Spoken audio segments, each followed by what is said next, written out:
Hi guys, welcome to my channel. I am Elefteria Mantzorou and I'm a massage instructor and author. In this video, we'll see fire cupping techniques from a course that took place in my flow school in Athens, Greece. Enjoy!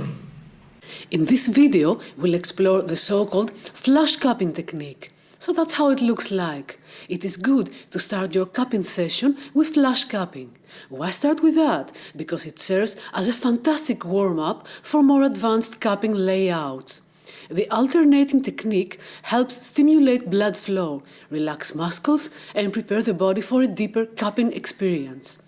Suction in cupping is achieved through a combination of heat and the subsequent cooling of the air inside the cup. When you apply heat to the inside of the cup, it warms the air, causing it to expand. This expansion creates a low-pressure environment inside the cup. As you quickly place the heated cup on the skin, the cooling begins. The air inside the cup starts to contract, creating a vacuum or suction effect. The suction created by the contracting air pulls the skin and superficial muscle air into the cup.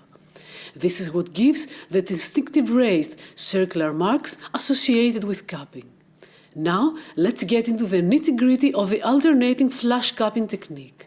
Begin by placing one cup on one side of the back, creating suction by briefly heating the air inside the cup. Once secure, repeat the process on the opposite side of the back. Continue this alternating pattern, working your way up and down the back 3 to 4 times. So here are some key tips to keep in mind as you practice flash cupping. Ensure the cups are heated just enough to create suction without causing discomfort. Practice fluid motion when moving from one side of the back to the other in order to maintain a seamless experience for the recipient. So there you have it, folks, your comprehensive guide to mastering flash cupping with glass cups. Remember, practice makes perfect. So take your time to hone your skills. If you found this video helpful, please give it a thumbs up. Thank you for watching my video. Don't forget to subscribe and to check out my books in Amazon. You'll find me there as Elefteria Mantzorou. Be always healthy and happy.